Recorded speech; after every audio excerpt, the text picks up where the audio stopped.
Steve, how you doing, sir? Hello, hello, hello. Hello, hello, hello. I saw you plodding towards me. How you doing? Yeah, what's been going on here then? Strange thing happened round here yesterday. I don't know if it made the news where you are. A truckload of Viagra was stolen. Turns out the police are looking for hardened criminals. Absolutely, absolutely. You know how to line them up, mate. I do. Well, you would do, obviously, and questioning them, obviously. I've lined a few up in my time. How long were you a policeman? Around about 20 years. I thought it'd be an opportunity for you to wax lyrical about your time. I've got a lot of questions. I'm sure you may have a lot to say. What do you think? Yeah, by all means. In terms of waxing lyrically, I think it's really worthwhile just sort of setting the scene for when I was coppering, primarily the bulk of my policing career. So the bulk of it was obviously in the UK, and I came in the start of the 1990s, and that was a very interesting transitional phase of the police, because it was still really influenced by the older traditional models that were being used in policing, but it was also starting to confront some of those new social realities that were kicking in, some of the pressures that were kicking in. So we were in a time of shift. We'd moved from judges' rules to PACE in 1984, which is Police and Criminal Evidence Act. And as we shifted towards 1991, and when I came in, things started to change in terms of Thatcher was obviously in power, and so she'd done a lot of change in the 80s with the policing, and the Scarman report that came out in the 80s as a result of bits and pieces that went on. And a policeman's lot is not a happy one started to change under Thatcher, and it became pretty good under Thatcher for lots of different reasons. It may not have been good for everybody else, but it was quite good for the police service. And then Major came in, didn't he? I think around about 91 or something like that, and they started to change the policing style, and they wanted to get tough on crime, and so it was always about being tough on crime, and they started to go for a greater emphasis on proactive policing, and you're either reactive policing or proactive policing.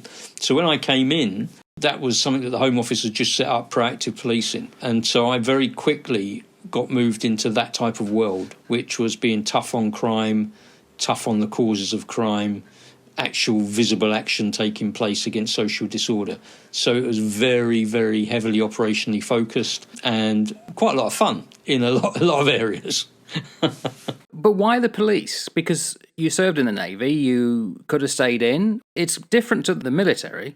I mean, in the military, you're on ships, you're at sea, you're not seeing much. But the police, you're up front against some hardened types. Yeah, I guess in the forces, you are always training to fight. In the police, you are fighting. You are straight into the front line. Every single day, you are actually dealing with real stuff. In the forces, as a rule, you're training for the real stuff. Unless you go out and do some stuff that we did out in the Gulf, and where you're actually in war zones and you're involved in other activity around the world, probably a bit more so now with some of the lads and lasses who are serving than when we were serving. We just had the Falklands and we had the Gulf that were kicking off. We didn't have all of the other nonsense that was going on around the world like it's happening today. So in the police, you're right, you are certainly thrown into the front line of everything, and every day is a fight day. It is seriously a fight day, potentially. And I don't say that flippantly. I mean, you are confronted with things which most people would never see in their life, ever, and most people would never want to see in their life. And I take my hat off to the men and women who wear the blue suit and who walk the streets, particularly those who are in a uniform and walk the streets. I take my hat off to them, because they can get into some right horrible situations without the planning. So is it what you thought it would be then? No, not at all. Coming from the forces, Mark, I had while I was never a very high-ranking officer or anything like that, I had rank. And so that meant that if I told somebody to do something, they did it. And if they didn't do it, they were in the crap. And I can remember coming out of the forces and being on patrol. I was on foot patrol, and I was out on my own, and it was must have been about January time one night. And I can remember coming across some fella who was getting a bit leery. It was probably around about midnight. He was out in the street getting a bit mouthy, bit this, bit that. And I told him to wind his neck in, like I would have done telling one of the lads down the mess to wind their neck in. And he got right in my face. And I was a little bit put back. I thought, hang about a minute. Am I dressed like Noddy or something? Does he not know that I'm an officer of the law? And And here he's giving me a load of crap. This is not the way it should be. I am here to uphold the Queen's peace. And so we had to have a chat about that. But when you say had a chat, what do you mean? You Rembrandt people, don't you? You Rembrandt them. You put them in the picture, Mark. You put them in the picture. Right.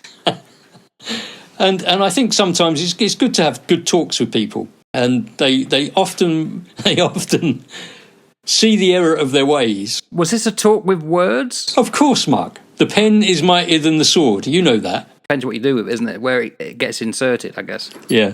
So, no, and look, I would say that in my policing career, 99% of the people that I dealt with, even if they were scumbags, you treat them right. And I always went into it, to be honest, with the idea that I treat people right. And if they then escalate the situation, well, that's not on me, that's on them. I will then just escalate it a little bit higher if I have to. But I always went in to treat people right. So I'm assuming then to be an effective police officer, you would need certain skills. Now, those skills aren't necessarily the skills of the early 90s now. So did that change? Are you saying that to become a successful police officer, it's the same now as it was 30 odd years ago? Do you think that humanity has changed in terms of the way humanity is? I'm not talking about the social setting, but human beings. Do you think human beings have really changed? No. No, I don't think they have. And I think that what makes a good copper, a good police officer, is somebody who can go into a situation, make a very quick assessment, and who goes into to diffuse, not to escalate, but to diffuse. And so that means that you use verbal judo. You use your words all the time. Always go in to de-escalate. Always go in to calm something down. Always go in to bring people down from where they are so that you can start to negotiate with them. You can start to talk to them, because it's far better to get somebody to come and do what you want them to do through a verbal exchange than through a punch-up or something, heaven forbid, far worse. So I think that the skills needed are the skills that have always been needed. A healthy dose of common sense and a decent approach to people. Recognising that whether somebody is a heroin-injecting drug addict who's been shoplifting to some lord of the manor, they are all of value. They are all of value as people. And you just need to work with them and find out what the common denominator is that you can get down to their level on. The bit of advice that my uncle gave me before going into the police, and he was a detective in one of the constabularies, was don't ever lose the common touch. Never go into a situation thinking that you are better than the person in front of you. Never do that. But you must be ready to escalate if you have to. And that can mean all sorts of different things. So I've got this set of questions here, but I'm going to throw some odd things that's got not necessarily with the flow of the conversation, because otherwise I won't get to them. What's the weirdest thing that you've ever seen as a police officer? The weirdest thing? I've had some strange things. I've had some strange people. There was a chap who used to carry his faeces around in a carrier bag and who would always get arrested. And you'd have to search him and take out his goods, which were always in a bag. And he used to crap in his bag all the time because he used to believe that he was going to give birth to the Messiah. So that was a little bit odd. As things go, that's a bit odd. Yeah. Other people who have decided that they wanted to do some very strange things with animals, and from a sexual perspective, that's always a little bit odd, and it does make you wonder what the deal is there. I'm afraid. So those have been quite strange things. I've just seen some very strange people. I can remember policing over here in New Zealand down in Queenstown, and it was on must have been a Christmas Eve or New Year's Eve or something, and I was out wandering the streets, and I saw this fella running around, and he was being most erratic, and so I thought to myself, he's obviously up to no good. I'll just keep my little eye on him, and so I sort of gently shadowed behind him, and he ended up in front of a big bowl of flowers, big like concrete tub of flowers down by the lakeside, and he's just gripping the rim of this bowl and he's just looking at the flowers, just staring at them. And so of course I go wandering up to him and I go, "Hello mate, how are you?" And he looks at me and he is absolutely off his head. I mean, this guy is, I don't know what he's seeing, but he is off his head. His eyes are like not following 4.5. They're like been chameleon. Yeah, they're all over the show, man. And he made Marty Feldman look like he was looking straight. And I looked at him and I said, "You all right, fella?" And he goes, "Oh, man, the pretty flowers, like this." And I went, "You know what, mate? I think maybe you should come back with me, eh?" Like this. And he's like, "Oh," and then he grabs the flowers and he just starts to eat all of these flowers. And so I sort of took hold of his arm and said, "You know what, fella? I think you're a little bit off your head. I don't want you to get hurt. I'm going to take you back somewhere nice." So, of course, I took him back to the Nick and I locked him up. And I went back down, I booked him in, I went back down the hatch and dropped the hatch to have a look at him. And his face is right up against the hatch. And I sort of looked through the little letterbox slot there and I said, "How you doing, mate?" And like this. And he's like, like this. And I thought, "Oh, no." And then you can see all the urine come running out the bottom of the door into the pasture. And I thought, yeah, this guy is totally off his head. There are all sorts of silly things. One bloke stood there in the middle of the street. He's got his tackle out. He's having a pee in the middle of the street whilst eating a burger. And I just come wandering up next to him. And I went, "All right, mate."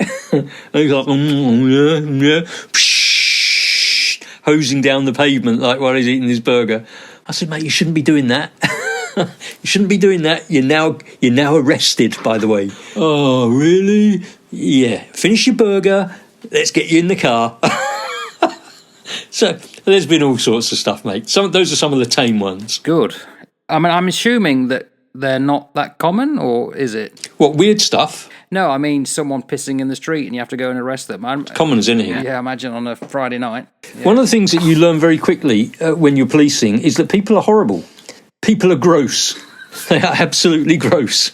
And when they get a skinful or when they get under the influence of drugs or alcohol or whatever, they just become something very, very different. The nicest people will turn into little demons. They really will.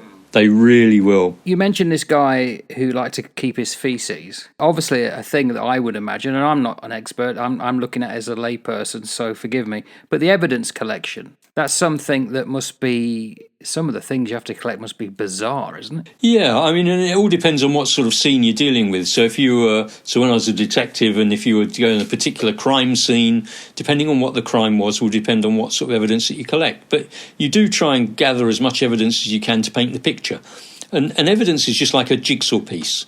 What it does is you put it down on the table and you see where it can connect to something else so that you can actually get a coherent picture built into what's going on. And it can take up all sorts of things from bodily fluids to a whole shop, the contents of a whole shop. I can remember being, when I was on one of these proactive squads and I was on the drug squad, we went and busted somebody who was an antique dealer. And my boss at the time, who was an amazing lady, she walked in there with a warrant, and this particular individual was protesting his innocence, and he was a very well-to-do little man. And she said, "I'm seizing your shop and the contents thereof." And of course I'm stood there going, and I'm looking round left, right, up and down thinking, flipping heck, that's some exhibit bags that we're going to have to do there, mate, I can tell you.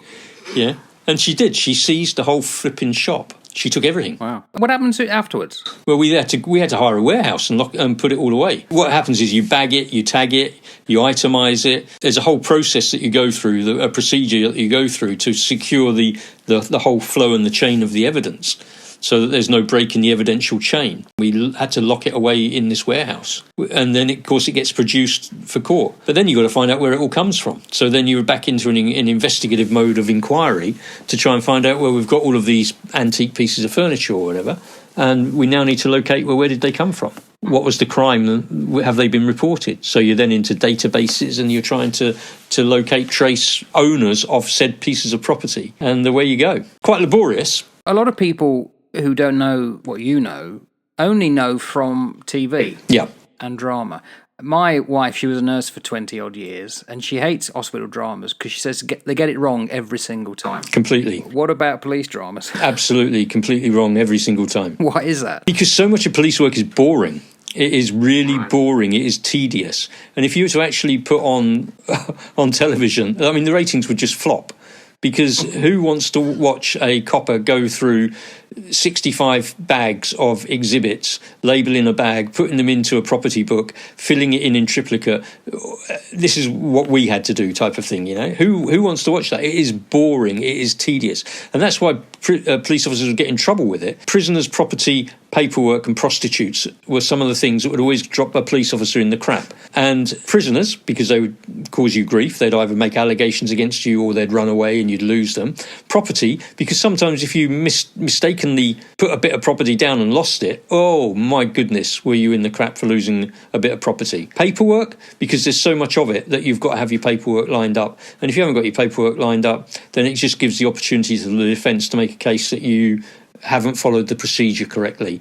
And a lot of the cases get off not because the person is not guilty, it's because there's been a procedural error, which means that the case gets thrown out on a technicality. So all of that sort of stuff. And prostitutes, well, because prostitutes do what prostitutes do, and that can always be a problem for certain policemen at certain times, potentially. But you were always warned about this sort of stuff. The television never, ever, ever scripts things the way that they were. I mean, one of my specialities was in surveillance, and I used to work within a very particular style of surveillance. And I can assure you, I can promise you, that on the hundreds of surveillance jobs that I've worked on over the years, you will have maximum of 10% fun, 90% of boredom, absolute flipping boredom. 10% of fun is probably the maximum ratio.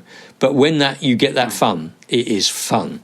I mean, it is uber fun. When I watch the police procedurals and you've got the guy sat outside keeping obs on the target vehicle, which is parked 2 cars away from them, and they're sat in the front of their car and they're going, yeah, he's coming to the car now, yeah. And then the car drives off and they pull out immediately behind you. Straight away, as soon as that opening scene's happened, you're like, oh, here we go. It's just never right. So what's the funniest thing you've ever seen then? The funniest thing? Oh, I don't know what the funniest thing would be. Don't know.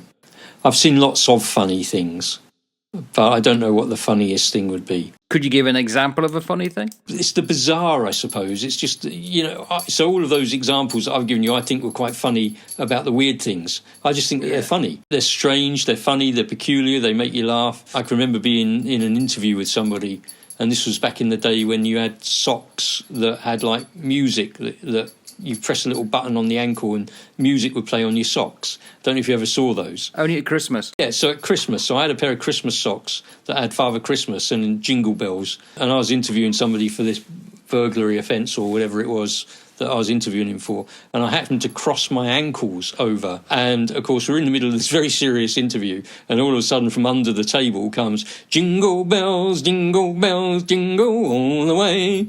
And, of course, the solicitor looks at me and the prisoner looks at me and I look at them and go, for the benefit of the tape, that is my socks. They are Father Christmas socks, and they have just gone off during the course of this interview.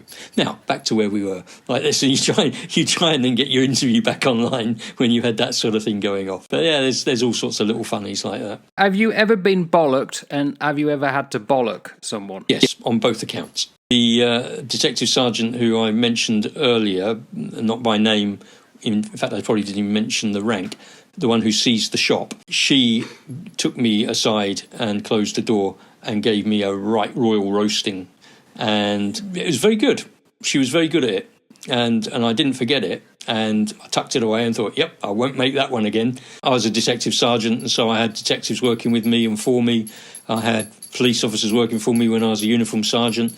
And of course, you have to rip somebody a strip sometimes, and so that's just the way it goes. Not a big issue for me. Obviously, we talk about TV cop dramas. They always seem to have a case that starts and ends in one program. That's never going to be the case. Have you ever had like a complex case that's dragged on for a long time? Years. I mean, there was one particular operation that I was working on, which lasted for well over 2 years. And the sort of stuff that I was engaged in was long-term work, mostly. When I obviously started and you go in as a probationary officer and you spend 2 years walking the beat, a lot of your stuff is quick hit. You know, there's a shoplifter that needs to be arrested, and you go and you deal with a shoplifter, you interview them, you charge them, you bail them out, and then you're back out on the street again hopefully within a few hours, if it all goes smoothly. Burglaries and other offences, normally you would have a sort of 30-day work through, try and get everything resolved in 30 days if you possibly could, and if not, you're going to again end up filing them undetected, which you don't want to do if you can possibly help it, because it's just not a good look for you, because you're not doing your job properly. But sometimes that's just the way it goes. Other times you're looking at protracted inquiries. If you're working on a complex fraud or a deception case and you're trying to pull in lots of different pieces of evidence, material evidence, documentary evidence, where you have to rely on people sending you stuff, bank accounts, billings, and you've then got to work through it, you can take many, many months. Most murder inquiries that I've worked on, and I've worked on a good number of murder inquiries, homicides, you are involved in them. Well, one of them I was involved in for years, during the actual murder, during the trials, during the appeals, for years and years and years. So you can be tied up on these jobs for a long time, depending on what level you're at and where you're working. As a detective, you're more likely to get ingrained in long-term inquiries. As a uniformed constable on the street, you're more likely to do the quick hit, the lower hanging fruit in terms of the level of criminality.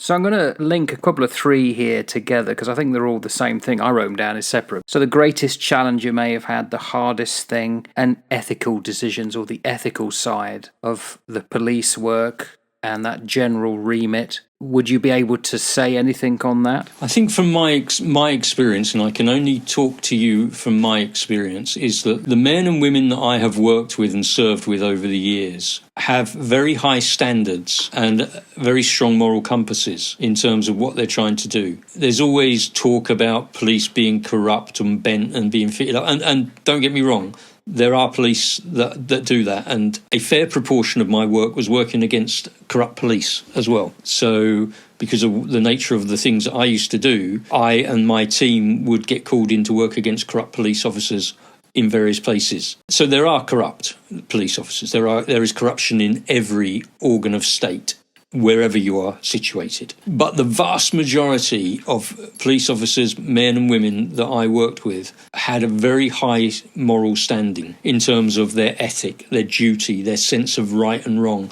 And the vast majority of them, were there because they wanted to build into something rather than take something out. They weren't there for guns, guts and glory.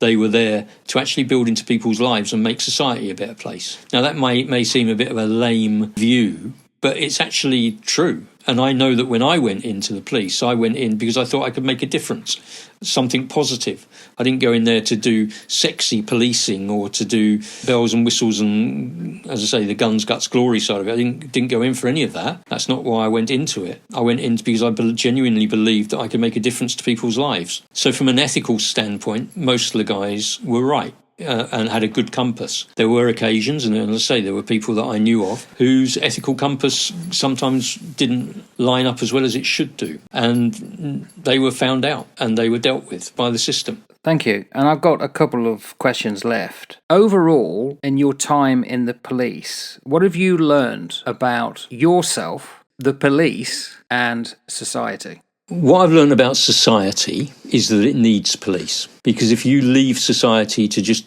self-regulate, it will go completely tits up. And you need to have that buffer zone, who are the police. And so I think that society needs to have boundaries in place.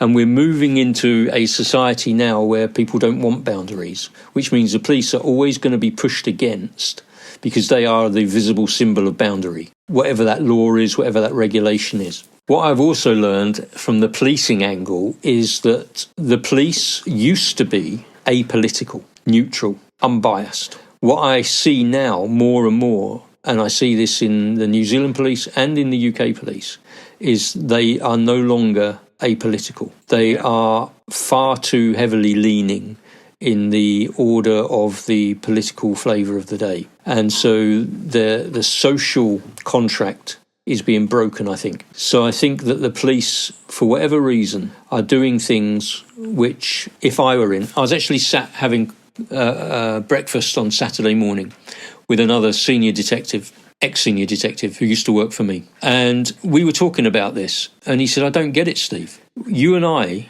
if we were given an order to do that, would have gone, I don't think so. We're not doing that. He says, but now the guys are given this order to do this, and they go and do it. What's happened to these guys? And I said, yeah, it's a shame, isn't it, mate? It's a shame, because you would like to think that the leadership in the police would still stand there and say, that's too much of a political stance. We are here to keep the peace. We are here to serve Her Majesty or His Majesty and keep the King's peace. That's it. That's what we're here for. We're not here to play political games. But I think it's become too political. So society needs them. It's become too political. And what have I learned from it? I've learned from it over my years of service that I can do a damn sight more than I ever thought I could. I know that I didn't always get it right. I am strongly confident that there is nobody that ever went to prison as a result of me fabricating anything, of me getting the wrong person. Absolutely not. If there was a moment's doubt in my mind, or if the evidence wasn't strong enough, I'd never charge them. Simple as that. I put enough people away over the years. I learned a lot about myself, learned a lot about what I'm capable of doing and achieving, and I've learned a lot about how there is a cross-transfer of skills that you can bring into every other aspect of your life. The way that you negotiate conflict, the way that you talk to people, the way that you critically analyse things, the way that you gather information, or as much information as you can before you go in and engage your mouth, that you listen effectively. You have 2 ears, 1 mouth, and you should use them in that proportion. So you're constantly listening, you're constantly watching, you're constantly taking on board stuff. And so all of that builds into the type of individual that you become and how you can then feed that back into society in some other way. So I've learned a lot about myself, my pluses, my minuses, my capabilities, my strengths, my weaknesses. So you said that you took advice from your uncle. So imagine someone's coming to you, either in the UK or here in New Zealand or wherever. They want to join the police. What advice would you give them, and how would you express to them the rewarding nature of it? I would want to know why they wanted to become a police officer in the first place. Why do you want to do that? Why? What is it that's driving you to do it? Is it because you've watched so many TV programs, you've watched Hollywood movies, you like fast cars, you want to do? Then if those are the reasons, then I'd say don't bother. Don't bother doing it, mate, because you're not going to be the right fit to be an effective police officer. You might be able to go out there, drive fast cars. You might be able to get from A to B very fast. You might have a great career of driving cars around, etc., etc. But policing is about being an effective member of the community in which you live and being an integral part of that and feeding into the community to make that community better. So your whole ethos should be to protect and to serve. That you're out there to look out for the people that could be victimised, the people that could be downtrodden, and to serve people, to look out for the community in which you live in, and to be somebody who will stand in the gap. You've got to be willing to stand in the gap, and that's really uncomfortable. It's not a nice place to be when you are suddenly find yourself isolated from the people behind you, and the people in front of you just want to rip your throat out. So I would encourage them to think long and hard about what they want to do, why they want to do it. And if it's because they really see that they can give something back to society and to the community, then that for me is a massive plus for them. And what's their common sense like?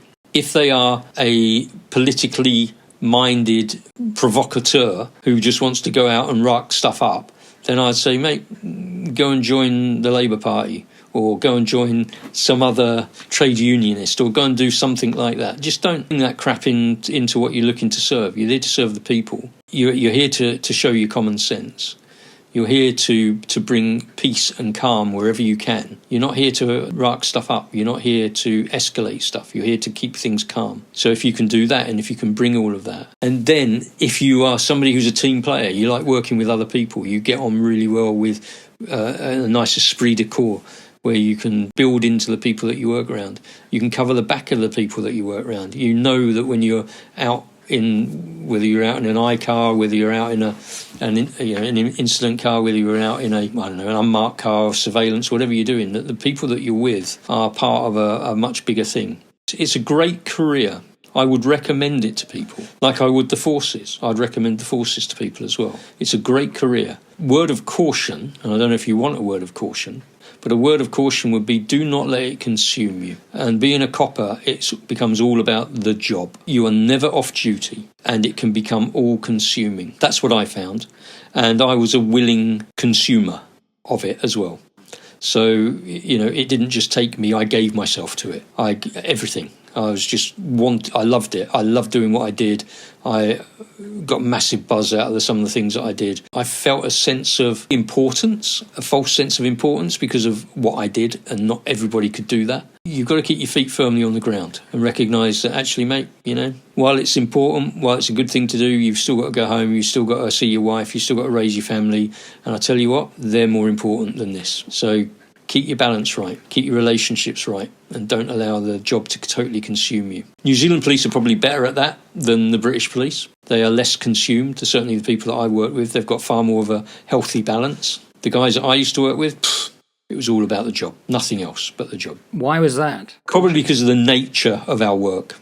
We're very specialised, very small, tight-knit teams that would go out in very stressful, high-risk situations, and if it goes wrong, it was always going to be quite spectacular. And so you become really fused into the unit, into the squad that you work with. And don't get me wrong, it's great. It's great. It's a great feeling of camaraderie. It's great banter. It's really good fun.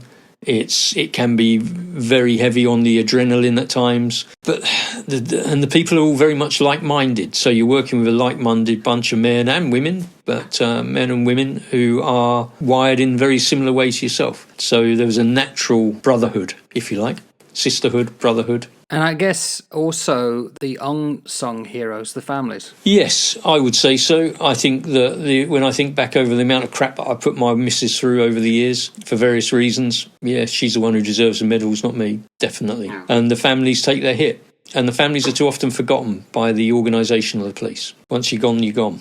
I mean, I'm still fortunate. I've came out of policing, 15 years plus ago now, and I am still in contact with some of the guys that I serve with, most of whom have all now retired as well, and you get together with them and the rapport is still the same, and you just settle down. I mean, on Anzac Day, I was with an ex-Met copper, Metropolitan Police copper, an ex-Devon and Cornwall copper, an ex-City of London, New Zealand Police copper, and myself. The banter was great. And then we got joined by an ex-RAF military police officer. And straight away, you're in the zone of these are people who understand the frequency that you were vibing on when you were doing that job. And so you can have a bit of a laugh. Humour's always very dark. It's like in the military, you have a bit of black humour, which again, I don't mind. Well, thanks for that. I mean, I don't know if there's anything else that you want to say that we haven't covered or I haven't asked. I think that for all of the faults of the police, we are very privileged here in New Zealand and in the UK to have the majority of the men and women that we've got that walk the streets day after day, 365 days a year, mate. Every single day they're out there and they do a flipping good job. And some of the job is crap, and it is emotionally, psychologically, physically galling. And most human beings that go through this planet don't see any of that, and nor should they. But the men and women that serve do so, in the most part, very well. And I think we should be very proud of them, all of them. Cool. I guess we're all fallible, we're all human. We've got to remind ourselves of that. Completely, yeah. But I'd recommend it as a career. I'd recommend it as a lifestyle choice if you fancy that sort of thing. But get your balance right. Because I made a mistake the other day. I inadvertently Tipp-X'd all the punctuation out of this library book. I'm looking at a very long sentence. You really are now. You're in trouble. Yeah. Anyway, thank you very much and for being so candid. Thank you. No problem. You take care, mate. Later. Well, as Dixon of Dock Green used to say, that old quintessential British cop show, good night all.